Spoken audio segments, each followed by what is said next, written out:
Hi guys, मैं हूं ज़ीशान और आज सुबह सुबह किसी काम से मुझे गौरी टाउन फेज़ 8 आना पड़ा। तो मैंने सोचा चूँकि as a real estate agent हमें तो इस्लामाबाद रावलपिंडी की तमाम ही सोसाइटीज़ की कुछ ना कुछ मालूमात होती है जो कि हम आपसे शेयर करते हैं। बट गौरी टाउन फेज़ 7 और फेज़ 8 की मैं देख रहा हूँ कि कोई भी सोशल मीडिया पर उस तरह से अपडेट नहीं दे रहा। तो मैंने सोचा कि यहाँ पर चूँकि अब मैं आया हूँ तो मैं आपको गौरी टाउन फेज़ 7 और फेज़ 8 के हवाले से कुछ मालूमात फराहम करूं, क्योंकि जिन लोगों के गौरी टाउन के अंदर प्रॉपर्टी है ये उनके लिए काफ़ी मुफीद साबित होगी।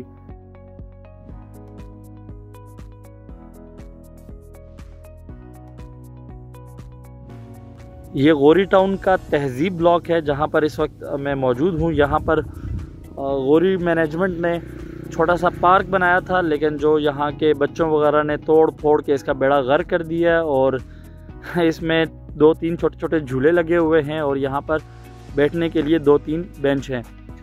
गौरी टाउन रावलपिंडी की जो लोकेशन है मेरे ख्याल से मोस्ट आइडियल लोकेशन है। इस सोसाइटी के एक तरफ गुलबर्ग ग्रीन इस्लामाबाद सोसाइटी इसके साथ कनेक्ट है, एक तरफ ये खन्ना पुल से जो लतरार रोड है, लतरार रोड के साथ ये सोसाइटी कनेक्ट है और बाहर दूसरा इसका जो मेन इंटरेस्ट है वो इस्लामाबाद से है, एक्सप्रेसवे से। इसके काफ़ी सेक्टर हैं, Gauri town phase 3, Gauri VIP, Gauri phase 4, Gauri phase 5, phase 7, phase 8, 4C2 different यानी इसके सेक्टर हैं। तो इस वक्त मैं गौरी टाउन रावलपिंडी के सबसे जो लास्ट ब्लॉक है यानी गौरी फेज़ 8 वहाँ पर मौजूद हूँ। इस तरफ से ये वाला जो सेक्टर है ये गुलबर्ग ग्रीन इस्लामाबाद के साथ कनेक्ट है। यहाँ पर इसके साथ जो गुलबर्ग का जो बिज़नेस स्क्वायर है A और C ब्लॉक है वो यहाँ पर इसके साथ कनेक्ट होता है। तो यहाँ पर जो सूरत हाल है मैं आपको दिखाता हूँ कि यहाँ पर सड़कें तो गौरी मैनेजमेंट ने बहुत अच्छी बनाई हैं। मतलब गौरी की जो मेन डबल रोड है आप देख सकते हैं, काफ़ी खुली डुली यहाँ पर इसकी डबल रोड वगैरह बनाई है। बाकी इसकी जो गलियाँ हैं वो भी जिस तरह से नक्शे पर 40 फीट है तो इस तरह मौके पर भी यहाँ पर 40 फीट की खुली गलियाँ हैं। मेरे ख्याल से ये जगह जो है ना गुलबर्ग ग्रीन के पास होनी चाहिए थी, क्योंकि जितनी ये ज़बरदस्त जगह है यानी ये देखें टोटल हाइटेड और सॉलिड लैंड है, व्यू वाली जगह है, ओपन जगह है, यहाँ से बहुत यानी हाइट वाली जगह है, तो सन फेस जगह है। तो ये मेरे ख्याल से ये जगह जो है ना गुलबर्ग ग्रीन सोसाइटी मैनेजमेंट के पास होनी चाहिए थी, क्योंकि गौरी मैनेजमेंट ने तो इसका आई थिंक बेड़ा गर्क ही कर दिया है। क्योंकि यहाँ पर सब कुछ होने के बावजूद लेकिन यहाँ पर जो आपकी बुनियादी ज़रूरियात हैं पानी, बिजली और गैस, ये तीनों चीज़ें यहाँ पर नहीं है। ना ही यहाँ पर फेज़ 8 के अंदर बिजली है, ना ही यहाँ पर पानी है। पानी अगर कोई बोर करे तो ठीक है, ओवरऑल यहाँ पर सरकारी पानी नहीं है, सोसाइटी की तरफ से पानी नहीं है और ना ही यहाँ पर गैस है। इसके अलावा यहाँ पर फेज़ 8 के अंदर जो है ना रजिस्ट्री इंतकाल भी नहीं है। यहाँ पर जो भी प्रॉपर्टी है वो मैनेजमेंट की तरफ से तकरीबन फाइल्स ही यहाँ पर सेल की हुई हैं और फाइल्स में यहाँ पर काफ़ी ज़्यादा कंप्लेन भी है कि यानी एक फाइल 2-2 लोगों को भी यहाँ पर फ़रोख्त की हुई है मैनेजमेंट की तरफ से, जिस वजह से यहाँ पर पहले लोगों ने यहाँ पर प्रॉपर्टी ले ली है, वो लोग तो खैर बेचारे यहाँ पर फंस चुके हैं। उन लोगों ने तो अभी अपने प्लॉटों पर कब्जे डालने के लिए यहाँ पर किसी ने ब्लॉकों से चारदीवारी की हुई है, किसी ने यहाँ पर दुकानें बना के स्ट्रक्चर बना के रखे हुए हैं, किसी ने यहाँ पर पूरा प्लाजा ही तैयार करके स्ट्रक्चर बना के छोड़ दिया है, किसी ने क्या तो अपने प्लॉटों के ऊपर कब्जे किए हुए हैं। लेकिन उसके बावजूद भी यहाँ पर जो है ना वो ओवर सेलिंग की कंप्लेन बहुत ज़्यादा है। तो इसके साथ जो फेज़ 7 है, फेज़ 7 यहाँ से थोड़ा सा 1-2 मिनट की ड्राइव के बाद आता है। तो फेज़ 7 के अंदर जो 3 सेक्टर हैं, अबू बकर ब्लॉक, उमर ब्लॉक और अली ब्लॉक, वो इसकी निस्बत काफ़ी सेफ़ हैं और उनमें एक तो ओवर सेलिंग वाली कंप्लेन ना होने के बराबर है। सेकंड फेज़ 7 और फेज़ 7 के जो अबू बकर ब्लॉक, उमर ब्लॉक और अली ब्लॉक के हवाले से रिसेंटली शायद आपको न्यूज़ मिली हो कि वहाँ पर जो बिजली का लीगल इशू चल रहा था वो भी रिज़ॉल्व हो गया है और फेज़ 7 में अब जो है ना बिजली के मीटर वगैरह लगने शुरू हो गए हैं। खोखर बरादरी की ये सोसाइटी है जिन्होंने आज से कुछ साल पहले ये सोसाइटी यहाँ पर बनाई है, लेकिन यहाँ पर जो यहाँ की जो हमारे पास मालूमात है उसके मुताबिक यहाँ पर मैनेजमेंट ने ज़मीन परचेज़ कम की है और ज़्यादा पे जो है वो यहाँ पर कब्ज़े वगैरह किए हुए हैं। जिस वजह से गवर्नमेंट की तरफ से, यानी जो रावलपिंडी की डेवलपमेंट अथॉरिटी है RDA, उसकी तरफ से इस सोसाइटी की जो मैनेजमेंट है उनको NOC वगैरह नहीं मिला। तो ये इल्लीगल यानी तस्वर की जाती है। यानी इल्लीगल तो हम इसको नहीं कह सकते, क्योंकि यहाँ पर काफ़ी ज़मीनें बीच में ऐसी भी हैं जो यहाँ पर लोगों की जद्दी पुश्ती हैं, देहाती लोगों की हैं, उनके पास रजिस्ट्रियाँ हैं, उनकी मलकीती ज़मीनें हैं। बट यहाँ पर जो ओवर सेलिंग की वजह से यहाँ पर बहुत ज़्यादा यानी मसले मसाइल हैं। मैं देख रहा था यहाँ पर सुबह सुबह एक आदत फैमिली भी आई हुई थी जो कि यहाँ पर प्लॉट सर्च कर रही थी। तो मेरा इस चैनल के ज़रिए आपको पैगाम देने का मकसद ये है कि इस फ़ेज़ 8 और फ़ेज़ 7 में जो है काफ़ी ज़्यादा यहाँ पर प्रॉब्लम्स हैं। तो इसलिए जब भी अगर आप गौरी टाउन फ़ेज़ 7 फ़ेज़ 8 में अगर कोई प्रॉपर्टी, कोई प्लॉट, दुकान, अपार्टमेंट, कोई कमर्शियल प्रॉपर्टी कुछ लेना चाह रहे हैं तो आपको बहुत ज़्यादा एहतियात की ज़रूरत है। फ़ेज़ 7 में ये मसाइल थोड़े कम हैं, लेकिन फ़ेज़ 8 में तो मैं बिल्कुल भी सजेस्ट नहीं करूँगा कि मतलब यहाँ पर आप कोई प्लॉट या कोई प्रॉपर्टी यहाँ पर लें। बाकी यहाँ पर फैसिलिटीज़ बिल्कुल भी कुछ भी नहीं है सिवाय सड़कों के, गलियों के। यहाँ पर ना कोई कमर्शियल दुकानें हैं, ना यहाँ पर स्कूल हैं, ना यहाँ पर कोई पार्कें हैं। ये छोटा सा एक पार्क बना था, 2-4 झूले यहाँ पर अभी टूटे फूटे पड़े हुए हैं। ना यहाँ पर कोई पार्क है, ना यहाँ पर कोई जो है सिक्योरिटी का कोई सिस्टम है। बस ऐसे ही सड़कें, गलियाँ वगैरह बनी हुई हैं और ऐसे ही छोटे छोटे ये जो स्ट्रक्चर लोगों ने अपने ज़मीनों पे कब्ज़े डालने के लिए यहाँ पर रखे हुए हैं। इसमें जो गौरी के फर्स्ट सेक्टर हैं, जिस तरह phase 4A, 5B, Gauri VIP और ये जो तमाम 4C2 ये जो सेक्टर हैं, ये इस हवाले से ठीक हैं क्योंकि वहाँ पर रजिस्ट्री इंतकाल भी है और प्लस प्लॉट की फ़ाइल है। अगर वहाँ पर आप कोई प्रॉपर्टी लेते हैं तो वो तकरीबन 70 to 80% आई थिंक वहाँ पर सेफ़ है। और बाकी सेक्टर में जो है ना, वहाँ पर पानी और बिजली की सहूलत भी मौजूद है।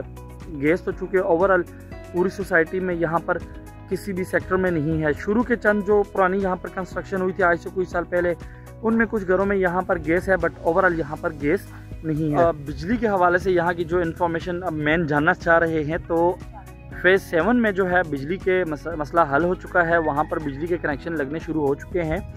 बट फ़ेज़ 8 का अभी तक बिजली का लीगल इशू चल रहा है, गवर्नमेंट की तरफ से इशू चल रहा है। तो यहाँ पर बिजली जो है बहुत लंबा प्रोसेस है। आई थिंक अगले 5-10 साल शायद लगे, शायद इससे भी ज़्यादा, क्योंकि फ़ेज़ 8 का अभी तक बिजली का किसी किस्म का कोई इम्कान नहीं है।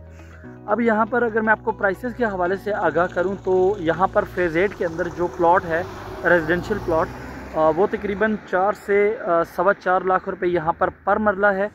फ़ेज़ 7 में जिन एरियाज़ में अभी मीटर लग रहे हैं, बिजली लग रही है, वहाँ पर तकरीबन 7 से 8 लाख रुपए पर मरला है। और फ़ेज़ 7 में जिस एरिया में अभी बिजली नहीं लगी, वहाँ पर तकरीबन 5 से लेकर 6 लाख रुपए पर मरला वहाँ पर रेट है। बाकी जो फ्रंट वाले सेक्टर हैं, जिस तरह phase 4A, 5B, Gauri VIP, वो चूँकि 80 to 90% आबाद हैं, वहाँ पर ज़रूरियात ज़िंदगी की तमाम सहूलतें वहाँ पर दस्तयाब हैं। तो वहाँ पर तकरीबन 12 से 13 लाख रुपए पर मरला वहाँ पर प्लॉट है। रजिस्ट्री यहाँ पर ओपन नहीं है, रजिस्ट्री ओवरऑल पूरी सोसाइटी में बंद है। अगर आप यहाँ पर कोई प्रॉपर्टी लेते हैं तो उसमें जो सोसाइटी मैनेजमेंट की तरफ से जो यहाँ पर लोगों को फ़ाइल्स दी गई हैं, वो फ़ाइल्स यहाँ पर इनके हेड ऑफिस से कस्टमर के नाम पे मुंतकिल होती हैं। और रजिस्ट्री का आपका जो ऑनर है, जिसने पहले अपने नाम पे रजिस्ट्री करवाई हुई है, उसके साथ आपका कॉन्ट्रैक्ट हो जाता है कि जब भी गवर्नमेंट की तरफ से यहाँ पर रजिस्ट्री ओपन होगी तो वो शख्स आपके नाम पर रजिस्ट्री मुंतकिल करने का पाबंद होगा। और सेफ्टी के लिए जो है वो कस्टमर उस ऑनर की कुछ थोड़ी बहुत जो है वो अमाउंट होल्ड करते हैं। ये वो तरीक़ाकार है जिससे आजकल मतलब इस अरसा में गौरी टाउन के अंदर जो ख़रीदो फ़रोख्त पिछले अरसे में यहाँ पर हो रही है।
अब ये देखें, ये जगह माशाल्लाह कितनी प्यारी बनाई हुई है इन्होंने। ये देखें, सड़क चेक करें कितनी साफ़ सुथरी है और कितनी खुली डुली सड़क है। साथ चेक करें वॉक के लिए फुटपाथ कितना प्यारा बनाया हुआ है। स्ट्रीट्स लाइट्स लगाई हुई हैं, मेन रोड पर लाइट्स लगी हुई हैं। प्लॉटिंग कितनी अच्छी की हुई है, बट उसके बावजूद भी यहाँ पर ना पानी, ना बिजली, ना गैस, ना किसी मैनेजमेंट की तरफ से किसी की तवज्जो। यानी इतनी अच्छी जगह का बेड़ा गर्क किया हुआ ना, खुदा की कसम देखकर दिल अफसोस कर रहा है कि क्या यार, क्या हो क्या गया इन लोगों को यार। लोग इतनी ज़मीन किसी अच्छे डेवलपर के पास हो, मलिक रियाज के पास हो, यही अगर गुलबर्ग सोसाइटी मैनेजमेंट के पास हो, अलीम खान के पास हो, तो यकीन करो वो इस जगह का ना नक्शा ही बदल के रख देता यार। क्या बनाता वो इस जगह को। लेकिन यहाँ पर जो है ना गरीब आवाम फंसी हुई है। अब जिस बेचारे ने यहाँ पर प्लॉट लिया हुआ है, बेचारा ना यहाँ पानी है, ना बिजली है, ना गैस है, पता नहीं कितने साल लगेंगे उसको यहाँ पर। वो इंतज़ार करता रहेगा कहीं सहूलतें आएंगी तो मैं यहाँ घर बनाऊँगा, और इसी चक्कर में दुनिया से चला जाएगा। और बाद में बेटे जो है ना वो यहाँ पर आकर लोगों के साथ झगड़ते रहेंगे अपने प्लॉट के कब्ज़े के लिए। गौरी टाउन का फेज़ 8 है जी, यहाँ पर मैं मौजूद हूँ इस वक्त। ये आपको फेज़ 8 दिखा रहा हूँ। यहाँ पर सस्ता कम रेट देखकर लोग यहाँ पर गरीब बेचारे फंस जाते हैं। अब 4 लाख रुपए पर मरला के हिसाब से रेट का यहाँ पर तैयार प्लॉट का अगर मैं आपको रेट बताऊँगा तो अट्रैक्टिव रेट है। आप भी शायद लेने को तैयार हो जाएंगे, लेकिन उसके बाद प्लॉट लेने के बाद आपको पता चले कि भाई आपके पास तो सिर्फ और सिर्फ एक फ़ाइल का टुकड़ा है, आपके पास तो रजिस्ट्री भी नहीं है, आपके पास तो इसकी असल मलकियत ही नहीं है। और फिर वो डीसी इस्लामाबाद का जो लास्ट इंटरव्यू आया था कि गौरी टाउन सोसाइटी के अंदर जिन जिन लोगों के पास फाइल्स हैं उनकी उस प्रॉपर्टी की मलकियत की कोई हैसियत नहीं है। हाँ, अगर जिसके पास रजिस्ट्री है तो वही उस प्लॉट का मालिक है। फ़ाइल जो है ना वो गवर्नमेंट के कागज़ों में फ़ाइल का कोई तस्वर नहीं है, और फाइल वाला बंदा उसको बिजली भी फराहम नहीं की जाएगी। तो अभी तो खैर बिजली है भी नहीं है, जब बिजली आएगी भी तो जो फाइल वाला बंदा होगा वो फिर भी जो है ना बिजली के लिए मुतासर रहेगा, या फिर उसे अपने किसी नेबर से जो है ना उसकी रजिस्ट्री शो करके तो अपना मीटर लगवाना पड़ेगा। तो सस्ते रेट को देखकर, कम कीमत को देखकर आप लोग फंस तो जाते हैं, लेकिन उसके बाद फिर जिस डीलर ने आपको लेके दी होती है प्रॉपर्टी, आप उसको भी बदवाएं निकालते हैं और फिर ख़ुद भी जो है ना हमेशा परेशानी का शिकार रहते हैं। तो प्रॉपर्टी जब भी लें, जहाँ भी लें, अच्छे से मशवरा करें, अच्छे से वहाँ की मालूमात लें। उसका जो मेन 5 पॉइंट हैं उनको हर सूरत में देखें कि भाई इस ज़मीन का, ये जो ज़मीन है, ये जो प्रॉपर्टी मैं ले रहा हूँ, इसका डेवलपर कौन है, यानी इसको बनाने वाला कौन है, और उसकी रेपुटेशन क्या है, उसका मार्केट में नाम क्या है। उसके बाद उस जगह को देखें कि यार ये जगह क्या इस काबिल है कि आने वाले 2 साल बाद, 5 साल बाद, 10 साल बाद यहाँ पर कंस्ट्रक्शन की जा सके, यहाँ पर घर बनाया जा सके। क्योंकि कुछ जगह ऐसी होती हैं जो बहुत ज़्यादा दूर होती हैं, जैसे कि चक्री रोड की कुछ सोसाइटीज़ ऐसी हैं जो इतनी दूर हैं कि अगर वहाँ पर पोजेसन मिल भी जाए तो मुझे नहीं लगता कि अगले 20 साल तक वहाँ पर कोई घर बना कर रह सके। तो वो ये है कि अगर पोजेसन मिल भी जाता है तो इतना ज़्यादा टाइम वेट करने के बाद जब आप पोजेसन लेने जाते हैं तो वहाँ पर 10 लोग और मालिक बन के खड़े होते हैं।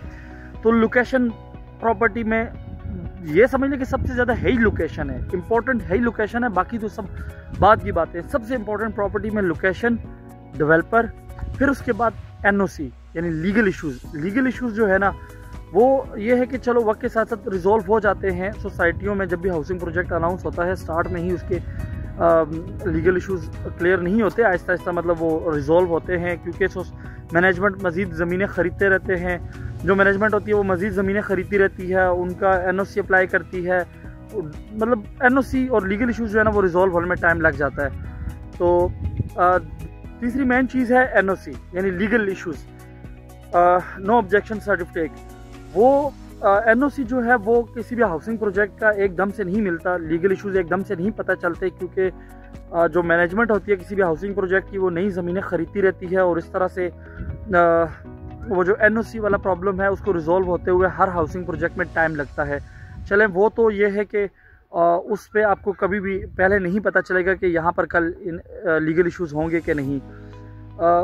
बाकी डेवलपर का, लोकेशन का, एनओसी का, और उसके बाद फिर प्लॉट प्राइसेस, यानी जहाँ पर आप प्रॉपर्टी ले रहे हैं क्या वहाँ पर वो प्रॉपर्टी इतनी वर्थ रखती है। आप 2-4 लोगों से हमेशा प्लॉट लेने से पहले, प्रॉपर्टी लेने से पहले इर्द गिर्द रेट का पता किया करें। आप जो प्लॉट ले रहे हैं तो इर्द गिर्द वहाँ पर प्लॉटों की क्या कीमत है। ये 4-5 चीज़ें हैं, बहुत अहम है किसी भी प्रॉपर्टी को लेते हुए, बहुत अहम है। इनको हमेशा ख्याल रखा करें इनका, और फिर जाके किसी जगह पर कोई प्रॉपर्टी ख़रीदा करें। नहीं तो आपका भी यही हाल होगा जिस तरह ये फेज़ 7 और फेज़ 8 में इस वक्त यहाँ पर लोग फंसे हुए हैं, यहाँ पर प्रॉपर्टियाँ लेकर बेचारे यहाँ पर रुल रहे हैं। तो आने फिर वरना आपके साथ भी यही होगा। बहरहाल जी, मैंने अपनी तरफ से पूरी कोशिश की है कि यहाँ के हवाले से जो भी मालूमात हो सके आपको फ्राहम करूँ। बहरहाल फिर भी आपका गौरी टाउन सोसाइटी के हवाले से कोई क्वेश्चन हो तो आप मुझे कमेंट्स कर सकते हैं। आपको इस सोसाइटी के हवाले से मज़ीद कोई मालूमात चाहिए तो आप एनी टाइम मुझे व्हाट्सएप भी कर सकते हैं। मेरे स्क्रीन पर मौजूद इन नंबर पर एनी टाइम कॉल भी कर सकते हैं। गौरी के अंदर कोई प्रॉपर्टी है, उसका कोई लेन देन है, तो उस कोई मसला मसाइल है, इशू है, तो वो भी आप मुझे कॉल कर सकते हैं। चैनल पर पहली दफ़ा है तो सब्सक्राइब करना मत भूलिएगा और मेरी वीडियो को लाइक और शेयर करना मत भूलिएगा। बहुत शुक्रिया, जज़ाकल्लाह।